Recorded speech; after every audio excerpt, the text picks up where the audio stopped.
দীর্ঘ প্রতীক্ষার দিন শেষ। আর কয়েক ঘন্টা পরেই শুরু হয়ে যাবে মাতৃপক্ষ। পাড়ায় পাড়ায় অলিতে গলিতে বেজে উঠবে মহালয়া। বীরেন্দ্র কৃষ্ণ ভদ্রের উদাত্ত কণ্ঠে শুরু হবে মায়ের আবাহন। ইট কাঠ পাথরের শহরে অবশিষ্ট মাঠগুলির শেষ প্রান্তে কাশফুল, রাস্তার ধারের গাছগুলোয় ফোটা শিউলি ফুল আর ছাতিম ফুল দিয়ে প্রকৃতি শুরু করবে উমাবরণ।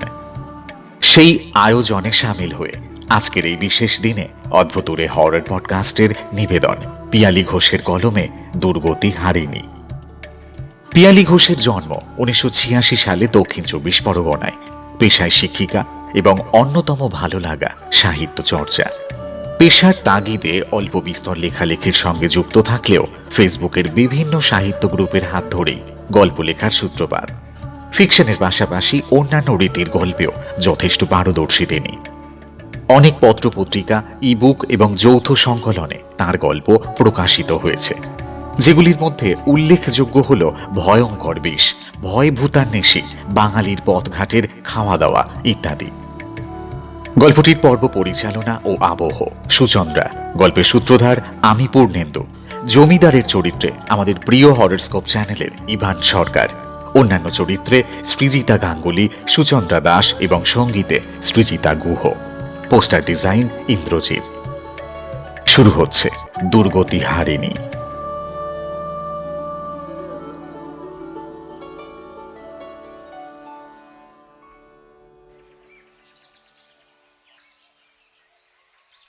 জয় মা ডুমুরেশ্বরী। মাগো মাগো, অপার মহিমা তোমার। যাব মা, যাব তোমার চরণে প্রণিপাত জানাতে। আমাকে যে যেতেই হবে মা। মাগো, মা আমার। ব্রাহ্ম মুহূর্তে বিছানা ছেড়ে পূবমুখ হয়ে প্রণাম জানালেন হৃদয় শেখর। পূব দিকে তখনও লালিমা স্পষ্ট হয়ে ওঠেনি। ভোরের স্বপ্ন নাকি সত্যি হয়। মায়ের অপার মহিমা মা দেখা দিয়েছেন স্বপ্নে। ব্রহ্মময়ী মা নিজে পায়সান্ন ভোগ খেতে চেয়েছেন সুখদার হাতে। তবেই নাকি তার গর্ভে আসবে বংশের প্রদীপ। এর আগেও সুখদা সবার সন্তানের জন্ম দিয়েছে বটে, কিন্তু বংশে বাতি দিতে পারে এমন মানিক আনতে পারেননি। শেষে তো হৃদয় শেখর ঠিক করেইছিলেন আর একটা বিয়ে করবেন। যে কোনো মেয়ের বাপি তার মতো পাত্র পেলে বর্তে যায়। সেই মতো নায়েব হারাধন বারিকের অষ্টাদশী কন্যা উমার সঙ্গে আসছে অগ্রহায়ণে তার বিয়ের কথা চলছে। বয়সে উনি উমার বাপের সমান, তাতে কি হলো? মেয়ের বাপ চায় মেয়ে যেন সুপাত্রস্থ হয়। বামন পুকুরের জমিদার হৃদয় শেখর সেনের মতো সুপাত্র উমার বাপ কোথায় পাবে? যদিও বিয়ের কথা শুনে সুখদা কান্নাকাটি করেছিল, বলেছিল, অমন কাজ তুমি করুনি গো। ও মাঝে তোমার সেজমের বয়সী। তাছাড়া আমার এখনো সময় পুরোই নেই। এখন ওই গপ্পে ছেলে ধরতে পারবো? ছেলের মুখ না দেখিয়ে তোমার সুকদা মরবে না গো, তোমার সুকদা মরবে না।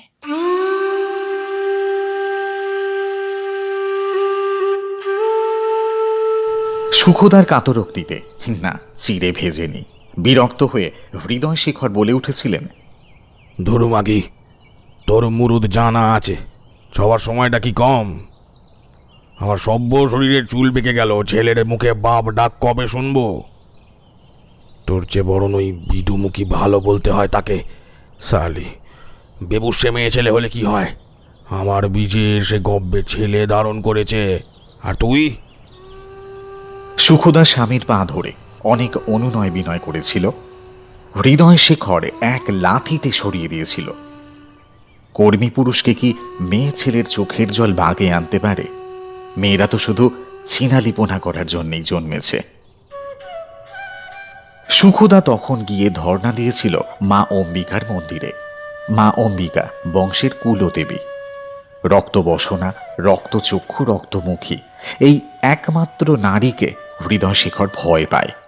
প্রতিদিন ভোরে দেবীর চরণে 108টা রক্তজবা অর্পণ না করে মুখে খাবার তোলেন না। সুখদা তো নাওয়া খাওয়া ছেড়ে মায়ের সামনে সাষ্টাঙ্গে গিয়ে পড়েছিল। ফল কাটার বঁটি দিয়ে নিজের বুক চিরে পাথরের বাটিতে চুইয়ে পড়া রক্ত মাকে অর্পণ করে বলেছিল, আহ, আহ, মা গো, খা, খা, তুই খা, খেয়ে তোর তোর তুষ্টি হোক। কি অপরাধ করেছি যে তুই আমাকে একটা ছেলে দিতে পারিসনি? নিজে তো কার্তিক গণেশকে নিয়ে বাবার সংসারের মনি হয়ে আছিস। এই পোড়া কপালে কি এতই পাতকি যে তাকে পেটের মেয়ের বয়সী সতীনের সঙ্গে ঘর করতে হবে?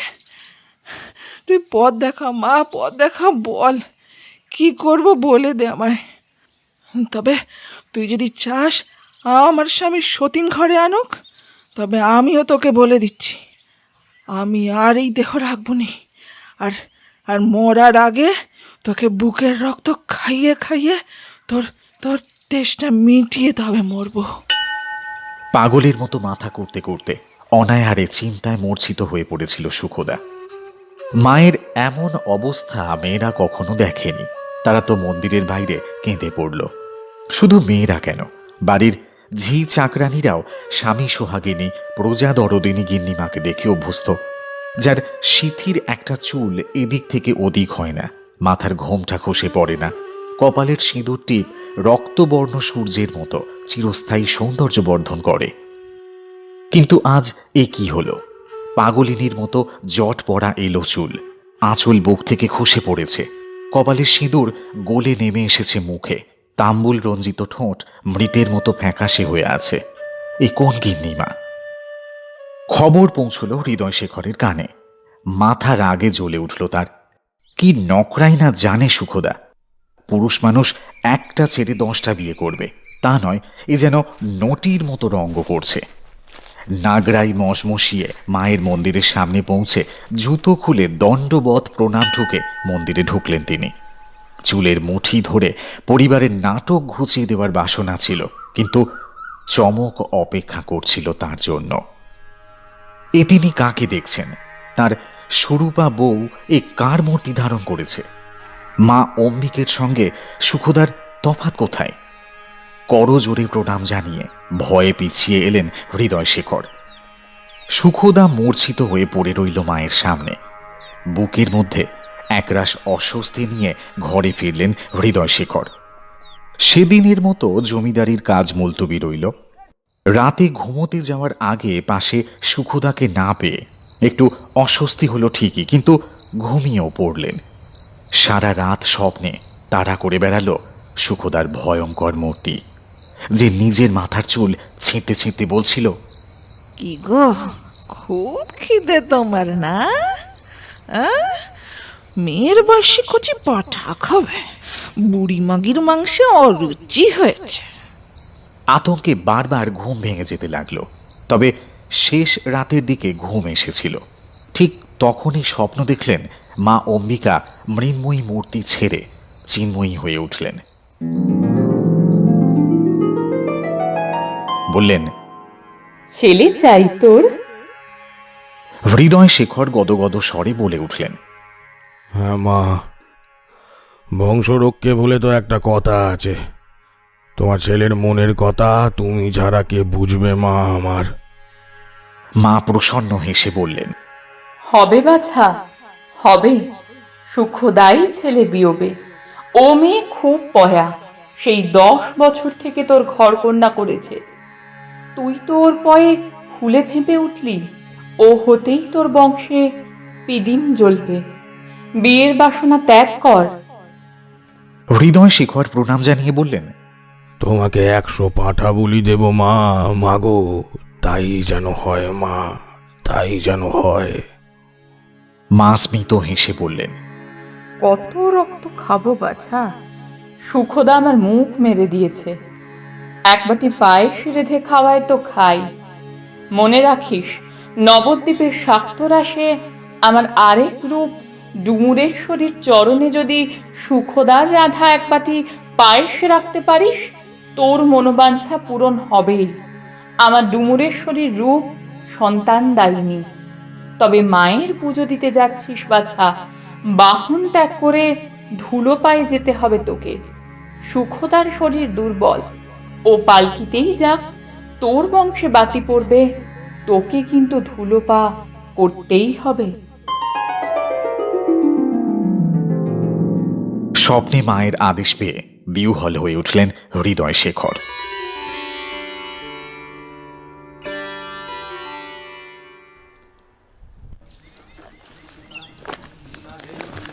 এই এক কথা, কোথায় যাবেন আপনারা? এদিকের পথঘাট তো মোটে ভালো নয়। আপনাকে দেখে তো টাকাওয়ালা মানুষ বলেই মালুম লাগতেছে, কিন্তু গরুর গাড়ি চাপেন নাই কেন? কান পর্যন্ত হাসি টেনে লোকটা বলল হৃদয় শেখরকে। লোকটার দিকে একবার তাচ্ছিল্যের দৃষ্টিতে তাকালেন তিনি। হেঁটো ধুতি পরা এইসব চাষাভুষো মানুষের সঙ্গে মোটেই আলাপ করতে চান না তিনি, কিন্তু লোকটা বড্ড গায়ে পড়া, তার উপর ছেঁচড়া লোকটা দাঁড়িয়ে আছে তার ছায়ার ওপর। রাগে গা চিরবির করে ওঠে হৃদয় শেখরের। বামনটিহি হলে এমন লোককে চাপগে সোজা করে দিতেন তিনি। লোকটাকে উত্তর দেওয়ার প্রয়োজন বোধ করলেন না তিনি। একই সুখদার প্রতি বিরক্তিতে মনটা বিছুটি পাতার মতো জ্বলছে। মাগি যদি পেতুম এই ছেলে বিয়ে তো, তাহলে এত ঝামেলা থাকতো কি আর। এখন চৌদোলায় চড়ে মজায় যাচ্ছে। মাগো, মা, মা অম্বিকে, সন্তানের প্রতি এ কেমন বিচার তোমার মা? স্বগতোক্তি করে হৃদয় শেখর। অভদ্র লোকটা তখনও বলে চলেছে, এই আগে কথার গতর যে ঘামে ভিজে উঠল, কার্তিকের রোদও সোনা রঙে সয় না গো। সামনেই একটা ছটি আছে, গরিবের কথা যদি নেন তো বলি, ওই বিহান বেলায় আর এগোবেন নেকো। সন্ধে নামলে পথেই পড়তে হবে, জিরিয়ে লিন কথা। এবার একটু মনটা ভেজে হৃদয় শেখরের। অন্ধকার পথের শতেক বিপদ, তাছাড়া সঙ্গে মেয়ে ছেলে আছে। জমিদার গিন্নি বলে কথা, গা খালি তো করতে পারেন না, মানের প্রশ্ন ওঠে। নয় নয় করেও প্রায় 15 ভরির গয়না সুখদার গায়ে আছে। তার নিজের আঙুল আর গলায় করে প্রায় 5 ভরি। মা ডুমরেশ্বরীর গলায় চড়ানোর জন্য একটা 3 ভরির বিছে হার এনেছেন তিনি সঙ্গে করে। পথঘাটে থাকা সত্যি নিরাপদ নয়, যদিও সঙ্গে 4 জন বাঘালে ঠেল আছে। এক এক লাঠির ঘায়ে একজন মানুষকে শুইয়ে দিতে পারে তারা, তবু সাবধানের মার নেই। লোকটার উদ্দেশ্যে জিজ্ঞাসা করলেন, চটিতে কাজ করো না কে? আগে না কথা, চটিতে লয়। আমাদের কাজই হলো বড় লোক জাতিদের এইটা এটা ফরমাইশ খেতে দেওয়া। বাবু লোকেরা যাতে কোনো অসুবিধে না পড়ে সেইটি দেখা। তার বদলি আমাদের খুশি হয়ে যা দেন তেনারা, তাতেই আমাদের পেট চলে যায়, বুঝলেন কি না? হাত কচলাতে কচলাতে বিনয় সুরে বলল লোকটা। একগাল হাসলেন হৃদয় শেখর, বললেন, ওরে হালার পোয়া আমার, তাই তোর দরদ উতলে উঠেছিল? লোকটা মাথা নিচু করে খ্যাক খ্যাক করে হাসল, তারপর বলল, পান খাবেন কর্তা? বেনারসি পান সাজদি জানি, জর্দা দিয়ে এলাচ দিয়ে হলপ করে কইতে পারি। ঘিন্নি মাও এমন পান সাজদি জানেননি। হ্যাঁ রে, কখন থেকে মনটা পান পান করছিল। তা খাওয়া দেখি কেমন তোর পান, তেমন হলে ভালো বকশিস মিলবে। লোকটা ইশারায় ডাকলো আরও গোটা 4 লোককে। সবকটার চাষারে চেহারা, তবে সবাই যেন বিনয়ের অবতার, কথায় কথায় গলে পড়ে। এমন মোসাহেব না থাকলে কি জমিদার জমিদার আমেজ আসে? একজন তো তার ধুলো পা কোমরে বাঁধা ভিস্তি থেকে জল ঢেলে ধুইয়ে দিলেন, একটু আরাম পেলেন তিনি। একজন পড়ে থাকা গাছের গুড়ির ওপর রেশম সুতোর সেলাই তোলা আসন বিছিয়ে বসবার জায়গা করে দিলেন। জিরোলেন জমিদার মশাই। উফ, এই বয়সে এত ধকল পোষায়। একটু আমেজ করে বসে সাজা পান তরিবত করে চিবাতে থাকেন তিনি। বৃন্দাবন লোকটি বেশ কাজের, পথে ঘাটে ঘুরে ঘুরে ধুলোয় হোড় হয়ে থাকে। জমিদার মশাইদের চটিতে পৌঁছে দিয়ে স্নানাহার করে পরিষ্কার ধুতি গামছা পরে সামনে এসে দাঁড়াতে যেন চিনতেই পারলেন না হৃদয় শেখর। কান এটো হাসিটা দেখে বুঝলেন যে এ সেই লোক। বৃন্দাবন জাতি সদ্গোপ, ম্লেচ্ছ অজাত কুজাত নয়। তাছাড়া ও জানালো ওর দলের মধ্যে কায়েতো আছে। ও জানিয়েছিল, আগে পেটের দায় বাবু, নয়তো ভদ্রগড়ের ছেলে আমরা। দেশে কাম কাজ নাই, আবার জাতের মান খুইয়ে আকাম কুকামও করতে পারি নে, তাই বিদেশে এই কাম করে খাই। জাত ঠিক না থাকলে জল চলবে নে, তা কি আর জানি নে? আমাদের কি দরকার বাবু মিথ্যে ভরং দিয়ে মানুষের জাত মারার? মা ভবানী কি মার্জনা করবেন তাইলে? হৃদয় শেখরও সন্তুষ্ট হয়েছিলেন এমন লোক পেয়ে। যতই মায়ের আদেশ হোক না কেন, জমিদারি রক্ত একটু আরাম না পেলে বাঁচে না। হাতের কাছে 10টা-20টা হুকুম করার মতো লোক না থাকলে চলে না। ধুলো পায়েই মায়ের দরবারে যাবেন তিনি, তাই বলে ধুলোর উপর হাত পেতে দেবার মানুষ পেলে তাকে কি অপছিদ্ধা করা যায়? এই যেমন তাদের সঙ্গে পথের উপযোগী খাবার হিসেবে ফলারের আয়োজন ছিল বটে। সুখদা নিজের হাতে চিঁড়ে সবরি কলা, খই, ক্ষীরের সন্দেশ গুছিয়ে নিয়ে এসেছিল, কিন্তু রাতে খই চিড়ে মাখতেই বৃন্দাবন ও তার খাস লোক হারানিধি এসে বলল, আগে বাবু, মা ঠান্ডে কন, ওইসব ফল আর আমাদের পেশাদ দিতে। আর আপনি এই পাকা রুইয়ের মোড়ের কালিয়া আর ঘিয়ের পরোটা খান দেখি। হৃদয় শেখরের জিভের ডগায় জল লাফিয়ে উঠেছিল। তিনি এমনিতেই খাদ্যরসিক মানুষ, দায়ে পড়ে ফলার খাচ্ছেন, তবে মা অম্বিকের কথা স্মরণ করে মুখ কাঁচুমাচু করে বললেন, কাল মা ডুমুরেশ্বরীর পুজো দেওয়া আছে, পুজো দেওয়ার আগে আঁশ খাওয়া কি উচিত হবে? হারানিধি অভয়ের সুরে বলে, মা নিজেই কাঁচা রক্ত ছাড়া পেশাদ নেন না, আপনি খান বাবু। আতাকে ব্যথা দিয়ে কি পুজো হয়? জমিদার বাবু যেন এমন একখান কথারই অপেক্ষায় ছিলেন। এক থালা খাবার সাবড়ে বেনারসি পান মুখে ফেলে তৃপ্তির ঢেঁকুর তুললেন। ওদিকে জমিদার মশাইয়ের খাওয়া শেষ হলে বৃন্দাবন সুখদার উদ্দেশ্যে বলে ওঠে, আগে মাথারণ, তোমার সন্তানদের পেশাদ দেবে নে। সুখদা নিজে অনাহারে থেকে পুজো দেওয়ার মানত করেছে। মাকে অর্পণ করা পায়েস পুজো শেষে প্রসাদ পাবে, কিন্তু লোকগুলোর মা ডাক তার মনকে গলিয়ে দিল, যেন তার পেটের ছেলেরা সব। নিজে না খেলেও ডেকচি ভর্তি করে ফলার মেখে কলার পাতে করে দিল খেতে। আধ হাত ঘোমটায় মুখ ঢেকে বাজু চূড় বাউটি পরা তার গৌরবর্ণ শ্রীময়ী হাতখানি সাক্ষাৎ অন্নপূর্ণার মতো পরিবেশন করতে লাগলো।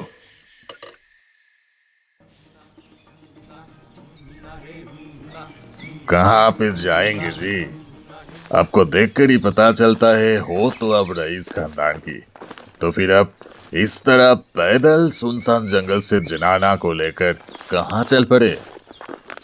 মাথায় পাগড়ি আর হাঁটু পেরোনো লম্বা ঝুলের পোশাক পরা লোকটাকে দেখে হৃদয়শেখর অনুমান করেই নিয়েছিলেন লোকটা নির্ঘাত বাঙালি নয়। মুখ খুলতে এই ব্যাপারটা আরও পরিষ্কার হলো। অভিজ্ঞ জমিদারি চোখে ওই 10 জন লোকের দলকে দেখে মনেই হয়েছিল এরা মারোয়ারি ব্যবসায়ী। বাইরে থেকে দেখে মনে হয় না, তবে দেদার পয়সা এদের, আর পয়সা যেখানে সেখানেই তো মান। তাই নির্জন রাস্তায় মারোয়ারি ব্যবসায়ীর দল দেখে হৃদয়শেখর মনে মনে দারুণ খুশি হলেন। এমনিতেই এই জঙ্গলটা ভালো নয় বলেই বদনাম আছে। বৃন্দাবনরা সঙ্গে আছে ঠিকই, তবে ওদের চেহারা তো তেমন সন্ডা মার্কা নয়, তাই মনের ভিতরটা একটু খচখচ করছিল। তারাও 9 করে 11 জন, 4 জন কাহার লেঠেল, সুখদা তিনি আর খাস সেবক জগাই, এই ছিল মোট দলবল। তাতে এসে জুটেছে বৃন্দাবনরা 4 জন, এখন আবার জনা 10 এই ব্যবসায়ীদের দল। এবার ভালোই স্বস্তি পাচ্ছেন হৃদয়শেখর। আসলে সবই মায়ের ইচ্ছা। মা যেমন তার ডাকাত ছেলেদের রেখেছেন লুট করার জন্য, তেমনি তার জমিদার তনয়টিকেও ভরসা দেওয়ার জন্য এত লোক পাঠিয়ে দিয়েছেন। নয়তো চটিতে এই কবরডাঙ্গার জঙ্গলের যা বদনাম শুনেছেন, তাতে করে বাড়ির পানে চম্পট দেওয়ার ইচ্ছেই ছিল। বাবারে বাবা, মাথায় থাক বংশের বাতি, পরাণ বাঁচলে হয়। এই জঙ্গলে নাকি ডাকাতেরা গলায় দড়ি বেঁধে লাশ ঝুলিয়ে রাখত, কখনো বা মেরে লুট করে নিয়ে বেমালুম পুঁতে দিত। ভেবেই রোমাঞ্চ হয় হৃদয়শেখরের। आपको हमारी भाषा समझ आती है ना? मैं तो बंगला बहुत अच्छे से समझ लेता हूँ। क्या है ना, पुरखों का वित्तल का व्यवसाय इस देश में जुड़ा है। हमें तो साल में कम से कम 4 बार आना पड़ता है इधर। अब समझ रहे हो ना मेरे बात? হ্যাঁ समझते পারি কিন্তু বলতে আটকায়। तो फिर अब बंगला में ही कहिए, बातों बातों में चलने का दिक्कत भी कम हो जाएगा ना।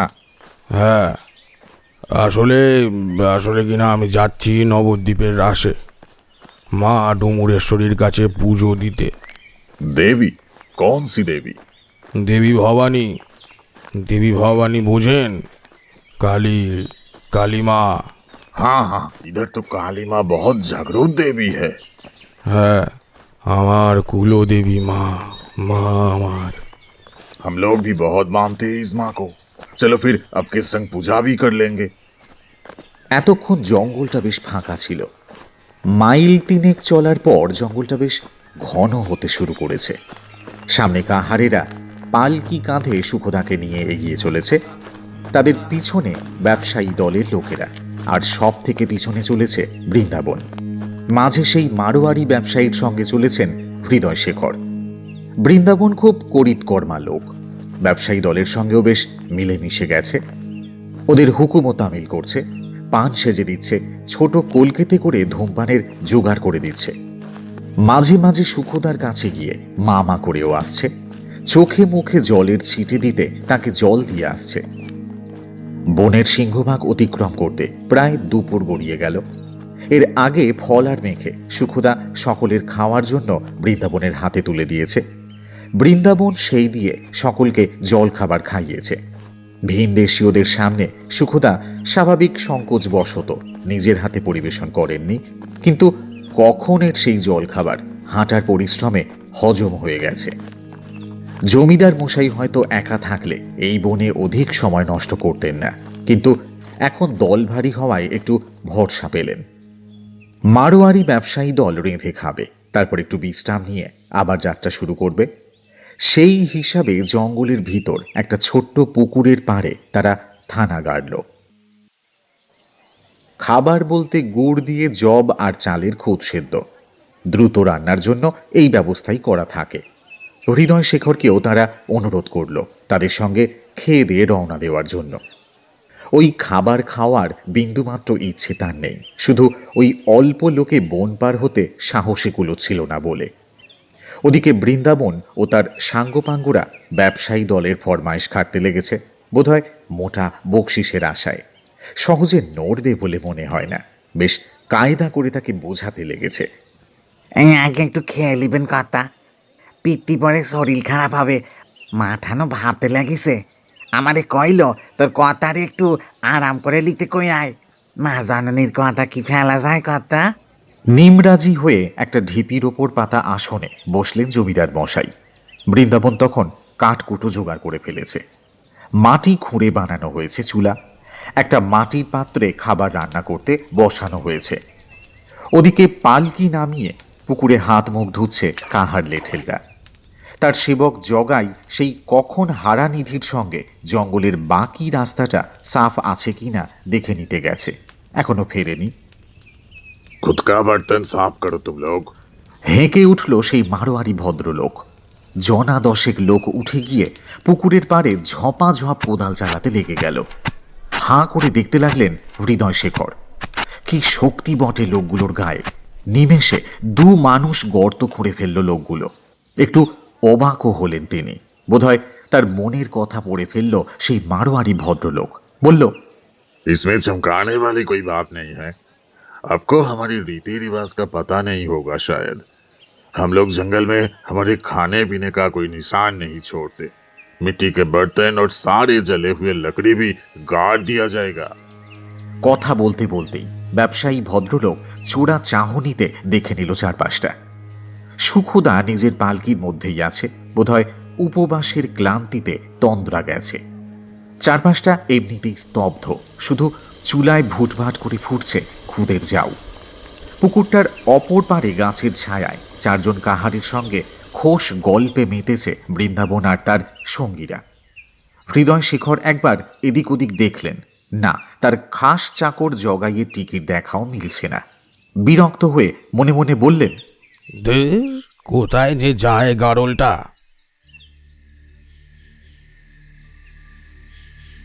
खाना पीना बाद में, पहले तंबाकू लाओ। হৃদয়শেখরের পাশে বসে হেঁকে উঠল মারোয়ারি ভদ্রলোক। হৃদয়শেখর হেসে কিছু বলতে যেতে না যেতেই অনুভব করলেন সাপের মতো তার গলায় কুণ্ডলি পাকিয়ে ধরেছে কিছু একটা। জিনিসটা আর কিছু নয়, মারোয়ারি ভদ্রলোকের কোমরে গোঁজা হলুদ রঙের একটা তেকোনা রুমাল। রুমালে বাঁধা শক্ত গাঁটটা সেঁটে বসেছে কণ্ঠায়। চিৎকার করে ডাকতে গিয়েও গলা থেকে স্বর বেরোলো না হৃদয়শেখরের। শুধু কয়েক মুহূর্তের জন্য চোখ চলে গিয়েছিল পুকুরের ওপারে। কি কাণ্ড! দশাশই চেহারার কাহাররাও তাঁরই মতো অসহায় অবস্থায় পড়ে আছে মাটিতে। তাদের গলাটা রুমালের মোক্ষম পেঁচে পেঁচিয়ে তাদের পিঠের ওপর চেপে বসেছে আর কেউ নয়, স্বয়ং বৃন্দাবন এবং তার সাঙ্গপাঙ্গরা। ঠগীদের গল্প শুনেছিলেন হৃদয়শেখর। এরা মানুষ নয়, মূর্তিমান জম, আস্ত শয়তান এক একটা। কখন যে ভালো মানুষের ছদ্মবেশে এসে শেষ করে দিয়ে বেরিয়ে যাবে তার টেরও পাওয়া যাবে না। না, টের পাননি জমিদার মশাই, টের পায়নি তার সাঙ্গপাঙ্গরা। এখন শুধু অনুভব করতে হচ্ছে সমন আর মৃত্যুকে। মারোয়ারি লোকটা তার পিঠের ওপর চেপে বসে মরণ ফাঁস আরো পোক্ত করতে করতে বিশুদ্ধ বাংলায় বলে উঠল, বুড়ো বয়সী আর ছেলের বাপ হয়ে কাজ নেই হে কর্তা, মরো তুমি মরো। গাল হাঁ করে শ্বাসবায়ু গ্রহণের প্রবল চেষ্টায় থরথর করে কেঁপে উঠল হৃদয়শেখরের সমস্ত শরীরটা। পা দুটো আন্দোলিত হলো মুহূর্তের জন্য, তারপর নাক ডাকার মতো ঘরাত করে শব্দ করে হৃদয়শেখরের সমস্ত আস্ফালন জীবনের মতো স্তব্ধ হয়ে গেল। মৃত জমিদারের শরীর থেকে সমস্ত গয়না ও পকেট থেকে টাকা কড়ি বের করে ঠগী সর্দার। তারপর ঢিবির উপর পাতা রেশমের কাজ করা আসনটা ঝেড়ে ভাঁজ করতে করতে বলল, এই নিয়ে আসনে বসা ৩৩ জন মরেছে। জয় মা ভবানী, অপার কৃপা তোমার। ডাল বানা জলদি। ঝোপের পিছনে ওই ছাগলটাকে লটকে রেখেছি, ওটাকে আবার আনতে বলিসনি। কোনো ছাপ যেন না থাকে। ভালো করে কব্বর দে। খেলার ফিরিঙ্গি পুলিশকে পিছনে লেগেছে, ওরা যেন কিছু বইতে না পারে। সর্দারের নির্দেশ মতো দুর্দান্ত ক্ষিপ্রতায় ঠগীরা নির্মম নৈপুণ্যের সঙ্গে মৃতদেহগুলোর হাঁটু, উড়ু, কোমর আর কাঁধের হাড় ভেঙে এক একটা গোলাকার পুঁটলি বানিয়ে ফেলছিল। একটা নারকীয় উল্লাস তাদের চোখ মুখ থেকে ঠিকরে বেরোচ্ছিল। শিকার যখন রক্ত মাংসের মানুষ হয় তখন তাকে হত্যা করার উত্তেজনাই আলাদা। তাছাড়া এই নরবলি মা ভবানীর চরণে উৎসর্গীকৃত। করাল বদনী মা হৃষ্ট চিত্তে এই ভোগ গ্রহণ করবেন। সর্দারও হুকুম করেই ক্ষান্ত ছিল না। হৃদয়শেখরের নিথর দেহটা কাটারির ভোঁতা পিঠের আঘাতে দুমড়ে মুচড়ে তাল পাকাতে শুরু করে দিল। নিপুণ হাতের ঘায়ে বিনা রক্তপাতে জমিদারের দেহটা একটা পুঁটলিতে পরিণত হলো। বউটারে তুই খালাস করবেন দা। মেয়ে মানুষের গায়ে আমি হাত উঠাতে চাইনি। মেলায় গয়না পড়েছে দেখলুম, মাকে ছড়িয়ে ভাগ করে নিব। সর্দারের হুকুমে এই প্রথম বুকটা একটু কেঁপে ওঠে বৃন্দাবনের। একটু আগেই নিজের হাতে দুজন লোককে নারকীয় উল্লাসে তাল বানিয়ে ছেড়েছে। তখন এতটুকু তো হাত কাঁপেনি, কিন্তু এখন তার বুকের ভিতরে কি যেন একটা সংকোচের ভাব জাগছে। এমন সংকোচ বৃন্দাবন তার 12 বছরের ঠগী জীবনে কখনো অনুভব করেনি। তো পালকির ঝিল্লি সরিয়ে সে গিয়েছিল সুখদাকে দেখতে। ইচ্ছে ছিল কোমরে বাঁধা লম্বা রুমালটার পেঁচে ওর দম শেষ করে গায়ের গয়না খুলে এনে সর্দারের হাতে তুলে দিয়ে সর্দারের খাতির পায়। সে কথা ভেবেই পালকির ঝিল্লি সরিয়ে উঁকি দিয়েছিল। উপবাসে আর পথের ধকলে সুখদা ঘাড় কাত করে ঘুমিয়ে পড়েছে। মাথা থেকে খসে পড়েছে ঘোমটা। প্রসাধনের অভাবে কুঁচো চুল ছড়িয়ে আছে তার মুখের চারপাশে।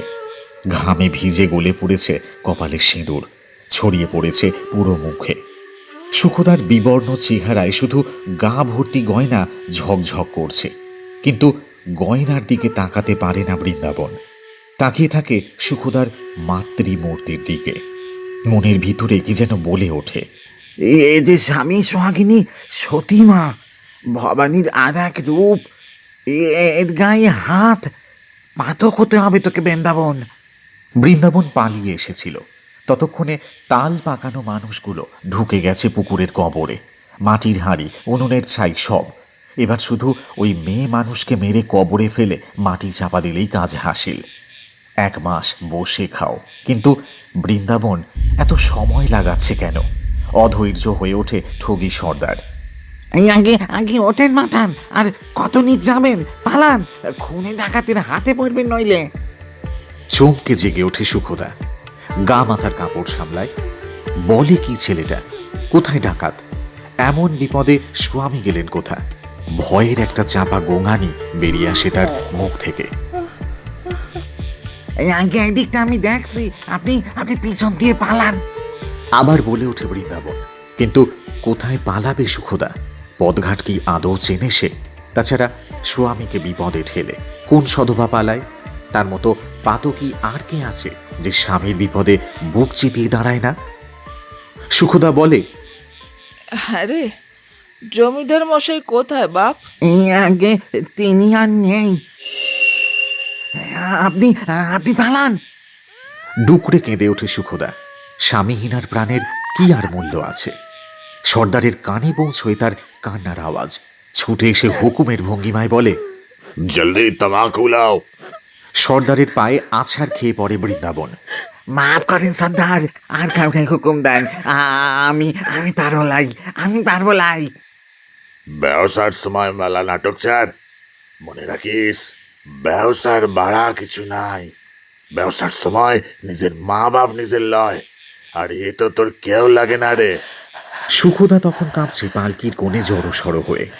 বিপদে আর আকস্মিক শোক সংবাদে সে যেন করুণাময়ী মা অম্বিকাকে পর্যন্ত স্মরণ করতে ভুলে গেছে। বৃন্দাবনের দিকে একটা বিষদৃষ্টি ছুঁড়ে ঠগি সর্দার দ্রুত পায়ে এগিয়ে এলো সুখদার দিকে। আসন্ন বিপদের মুখে তার সমস্ত ইন্দ্রিয় তাকে ইঙ্গিত দিল পলায়ন ছাড়া আর কোনো উপায় নেই তার। কিন্তু এই বিপদ সংকুল বনে, অপরিচিত পরিবেশে কোথায় পালাবে সে? পালিয়েও কি বাঁচতে পারবে? আর বেঁচেই বা কি লাভ? স্বামীহারা অভাগিনীর কাছে এই সংসার কণ্টকময়। তবু আলু থালু বেশ সামলে অনির্দিষ্ট জীবনের পথে ছুটতে লাগলো সুখদার। পিছন থেকে ভেসে এলো বৃন্দাবনের কণ্ঠস্বর। পালান মা, পালান, আপনি পালান। জগৎ জননী মা আছেন সবখানে রক্ষে করতে। আপনি আপনি পালান। পিছন থেকে ভেসে আসছিল ঠগি সর্দারের বিকৃত হাসির আওয়াজ।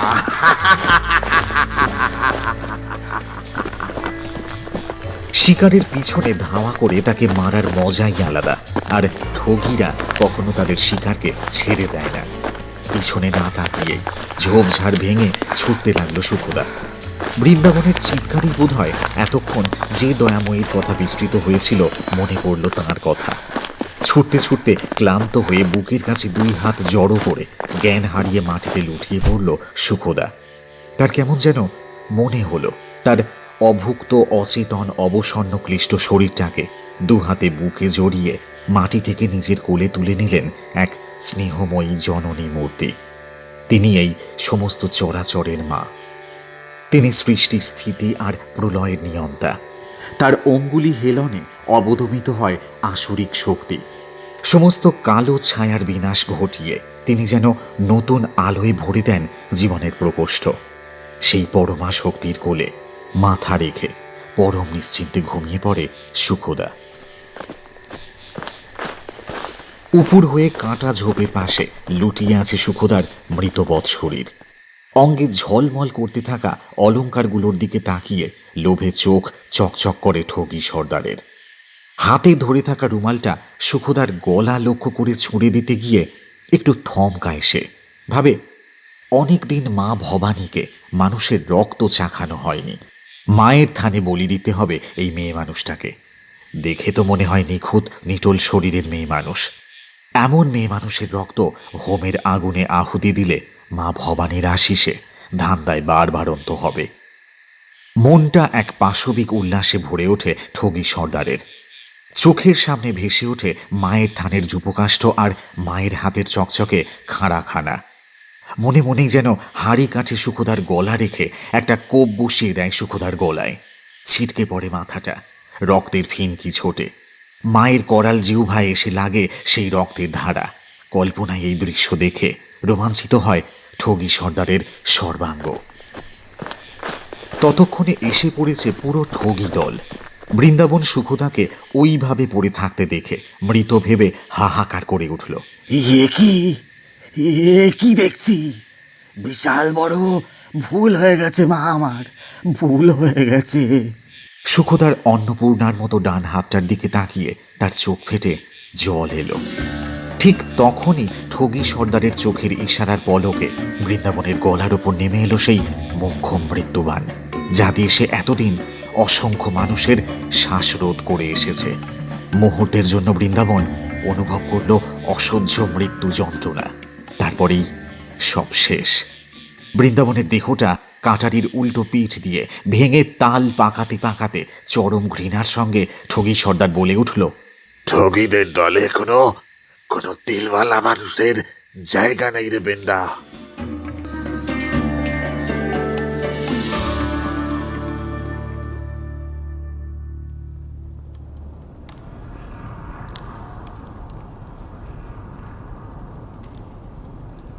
জ্ঞান ফিরল সুখদার। এতক্ষণ সে পরম নিশ্চিন্তে যে মায়ের কোলে ঘুমিয়েছিল, চোখ খুলতেই দেখল সেই মাকে। কিন্তু মায়ের এই মূর্তি ভীষণ উগ্রনয়না মায়ের চোখ থেকে যেন সমস্ত স্নেহদৃষ্টি উবে গেছে সেই কোন কালে। মায়ের রক্ত নয়নে শুধুই তীব্রতা, ওই চোখের দিকে তাকালে ভয়ে হিম হয়ে যায় বুক। মায়ের টকটকে লাল জিভ দেখে মনে হচ্ছে সবে যেন অসুরের রক্ত পান করেছেন তিনি। মন্দিরের ভিতরের পরিবেশটা থমথমে। চারপাশে একটা চাপা আতঙ্কের আবহ ঘিরে ধরে সমস্ত চেতনাকে। সুখদার বুকের ভিতরটা শিরশির করে ওঠে। সে বেশ বুঝতে পারে এই কালী মূর্তি ডাকাতে কালী মা ভবানী। সুখদার মুখ এক ফালি কাপড় দিয়ে বাঁধা। হাত পা নাড়তে গিয়ে অনুভব করে সেগুলো পোক্ত করে বেঁধে তাকে ফেলে রাখা হয়েছে মায়ের মূর্তির সামনে। সে পরিষ্কার বুঝতে পারে মায়ের পায়ের কাছে তাকে ফেলে রাখার অর্থ। মায়ের চরণে উৎসর্গ করা হয়েছে তাকে। তার বুক থেকে বেরিয়ে আসে একটা স্বস্তির নিঃশ্বাস। যাক, তাহলে তার জীবন একটা কাজে তো লাগলো। সে শুনেছে ডাকাতেরা মায়ের চরণে নরবলি দেয়। তার জীবন তো কোনো কাজেই লাগলো না, তবু যদি মায়ের পায়ে আহুতি দেয়া হয় তাকে, তবু স্বর্গলাভ হবে তার। মনে মনে সে বলতে থাকে, দয়াময়ী, এ অভাগীর জ্বালা জোড়াও মাগো, পতিহীনার গতি করো। তোমার চরণে টেনে নাও মা।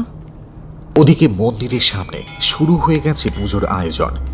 রাত পোহালেই দেবীপক্ষের সূচনার শুভক্ষণ। ভোরের রক্ত আভার সঙ্গে মায়ের চরণে মিশে যাবে সুখদার শরীর নিঃসৃত রক্তধারা। রক্ত পান করে তুষ্ট মা জাগ্রত হবেন। ঠগির দলকে এখন চেনাই যায় না। নিজেদের সাধারণ বেশভূষা ত্যাগ করে গঙ্গা স্নান সেরে শুদ্ধ হয়ে পরনে রক্তাম্বর, কণ্ঠে রুদ্রাক্ষের মালা, কপালে রক্ত তিলক এঁকে তারা যেন এখন দেবীর এক ও একনিষ্ঠ সাধক। ঠগি সর্দার মায়ের প্রধান পূজারী। তার সামনে জ্বলছে হোমাগ্নি। সেই হোমের আগুন ঘৃতাহুতি পেয়ে গগন চুম্বন করতে চাইছে। সেই আগুনের আভা মন্দিরের প্রায়ান্ধকার গর্ভগৃহে প্রবেশ করে দেবী মূর্তির মুখমণ্ডল আরও ভীষণতর করে তুলেছে। সেদিকে প্রস্তর মূর্তির মতো তাকিয়ে থাকে সুখদা।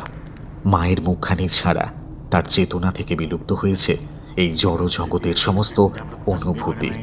তার কানে প্রবেশ করছে ঠগি সর্দারের তন্নিষ্ঠ মন্ত্রোচ্চারণ, কিন্তু মস্তিষ্কে প্রবেশ করছে না কিছুই। তার সমস্ত মন প্রাণ যেন মায়ের কাছে নিবেদিত।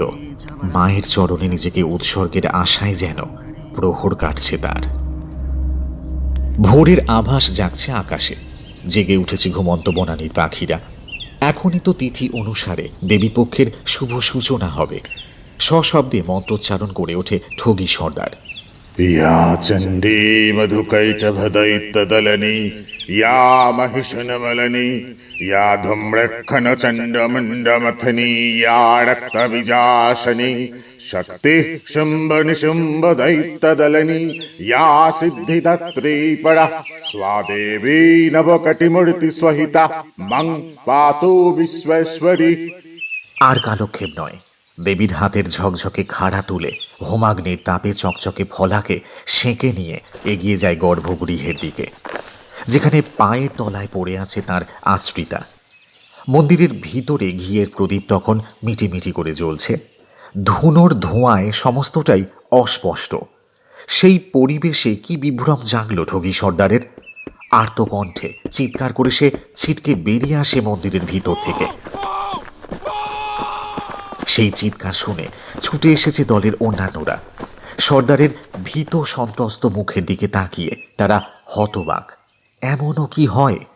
অকুতভয় মানুষটা যেন কোনো বিভীষিকা প্রত্যক্ষ করে কুঁকড়ে যাচ্ছে জোঁকের মতো। কাঁপা কাঁপা আঙুল তুলে মন্দিরের গর্ভগৃহের ভিতর দিক নির্দেশ করে ডাকাত সর্দার। সকলে তাকায় সেই দিকে।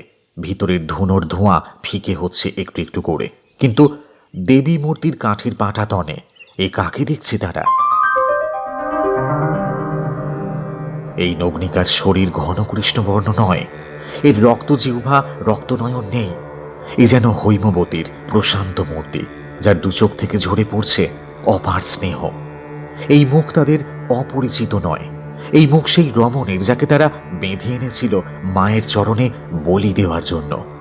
এই শরীরে নগ্নতা বেমানান। এ কি করেছে তারা? মাকে অপমান করেছে, অসম্মান করেছে।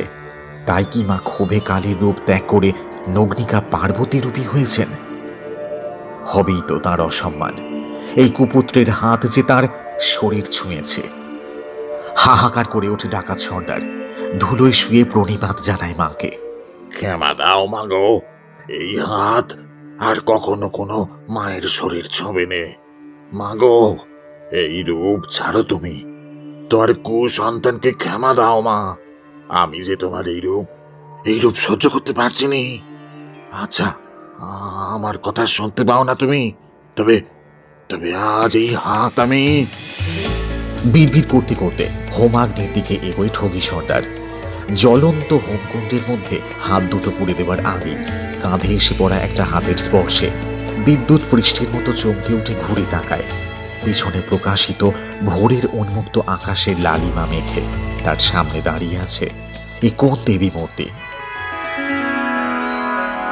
যার খোলা চুলে মাখামাখি করছে প্রভাতী বাতাস, যার চোখের দৃষ্টিতে এক অদ্ভুত প্রশান্তি, যার স্পর্শের স্নেহশীতল অনুভব মুছে দিচ্ছে তার অন্তরের কালিমা। একে সেই ক্লিষ্ট অবদলিত নারী, একে সেই তুচ্ছ রমণী যাকে হাত মুখ বেঁধে ফেলে রেখেছিল ধুলোয়। এর সোনার অঙ্গে নেই কোনো মালিন্য, বরং সেখানে খেলা করছে এক দিব্য জ্যোতি, যার কাছে তার অঙ্গের স্বর্ণালঙ্কারের আভা তুচ্ছ। অপূর্ব মায়াময় কণ্ঠে সেই নারী বলে ওঠে, করিস কি বাপ? সন্তানের ব্যথা কি মায়ের প্রাণে সইতে পারে? কথায় আছে না, কুপুত্র যদি বা হয় কুমাতা কখনো নয়। মা গো, এই কুসন্তানকে তোমার পায়ে রেখো মা। ঠগি সর্দারের বুক ফেটে বেরিয়ে আসে আকুতি। স্মিত বরা ভয়ের হাসি ফোটে সুখদার মুখে। আর যে আমার কোনো খেদ রইল নি রে। মা ডুমুরেশ্বরী মুখ তুলে চেয়েছেন, পুত্রহীন অভাগিনীর কোল ভরে দিয়েছেন। তোদের মা ডাকে জীবন ভরে উঠেছে আমার। তবে মা হয়ে থাকো তোমার অভাগা ছেলেদের মাঝে।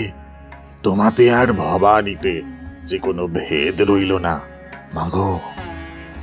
যজ্ঞবেদীর পাশে রাখা রক্তজবার থালি ঠগি সর্দার সমর্পণ করে সুখদার রাঙা চরণে। তার উদাত্ত কণ্ঠের মন্ত্রোচ্চারণে দেবীপক্ষের শঙ্খনীনাদ গুঞ্জরিত হয় আকাশে বাতাসে। জয়ন্তী মঙ্গল কালী ভদ্রকালী কপালিনী দুর্গা শিবা সমাধাত্রী স্বাহা স্বধা নমস্তুতে। रूपं देहि जयं देहि यशो देहि दिशो जयि। रूपं देहि जयं देहि यशो देहि दिशो जयि। बाजलो তোমার আলোর দিন।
অদ্ভুতরে হরর পডকাস্টে আজকে শুনলেন পিয়ালি ঘোষের কলমে দুর্গতি হারিনি।